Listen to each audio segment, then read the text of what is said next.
విశ్వాసాన్ని చేత పట్టుకొని కొండెక్కాడు మోషే గారు. ఎక్కి ఏం చేస్తున్నావయ్యా? యుద్ధము చేస్తున్న మన అందరి పక్షాన నేను ఏం చేస్తాను తెలుసా?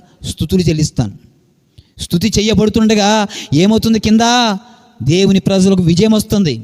స్తుతి ఆపుతుంటే, ఆ ఎత్తిన చేతులు దింపేస్తుంటే ఏమి కలుగుతుందయ్యా? అమాలేకులు గెలిచేస్తున్నారయ్యా. ఎత్తుతుంటే ఎవరు గెలుస్తున్నారు? ఇశ్రాయేలు గెలుస్తున్నారు. దించేస్తుంటే ఎవరు గెలుస్తున్నారు? అమాలేకులు గెలుస్తున్నారు. దేవుడు ఎంత గొప్పడు తెలుసా? దేవుని ప్రజలు ఓడిపోయారన్న మాట కూడా రాయడానికి పరిశుద్ధాత్మ ఇష్టపడలేదండి. మోషే తన చెయ్యి దింపినప్పుడు అమాలేకులు గెలిచి, ఆయన పైకెత్తినప్పుడు ఇశ్రాయేలు. అంటే ప్రజలు, దేవుని పిల్లలు ఓడిపోయారన్న మాట కూడా వాడడానికి దేవుడికి ఇష్టం లేదండి. అసలు రాయడానికి ఇష్టపడలేదంటే మరి బ్రతకడానికి మన గురించి ఎంత కేర్ తీసుకున్నాడు కదా దేవుడు, కదా? ఈరోజు ఎందుకు ఓడిపోతున్నాం? ఎందుకు నలిగిపోతున్నాం? ఎందుకు కష్టపడవలసి వస్తుంది? కష్టపడింది మనం ఎందుకు అనుభవించట్లేదు? అనుభవించింది మనకు మేలుగా ఎందుకు ఉండట్లేదన్నా?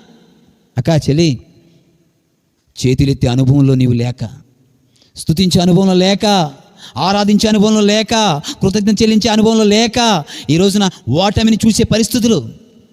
ఈ రోజున ఎంతమంది దేవుడు బ్రతికిస్తే దేవుని బ్రతికించిన ఆ మహిమను, ఆ స్వస్థతను పొందిన ఆత్మకార్యాన్ని కూడా మరిచిపోతున్న ఈ లోకస్తులు, చేతులు దింపేసిన వారు చాలామంది ఉన్నారండి.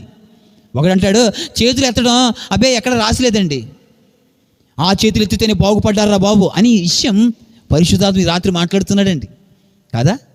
చేతులు ఎత్తి స్తుతిస్తేనే కదా ఆ కుటుంబాలు బాగుపడినవి. సాక్ష్యం లేదా? ఒక అభిషేకం దైవజనుడు ప్రార్థన చేస్తే ఆ అభిషేకం కాదా ఒక వ్యక్తిని బాగు చేస్తే, బాగుపడిన తర్వాత, కండగట్టిన తర్వాత, డబ్బు వచ్చిన తర్వాత, ఇల్లు వచ్చిన తర్వాత, పిల్లలు వచ్చిన తర్వాత, ఇది మా కులం, మా పని.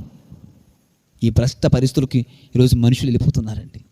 అందుకే దేవుడంట ప్రతి వ్యక్తికి సమయం సమయం సమయం. నేనంటాను, ప్రసంగిలో రాస్తాడు, ఇదిగో అన్నిటికీ ఏముందట? సమయం కలదు.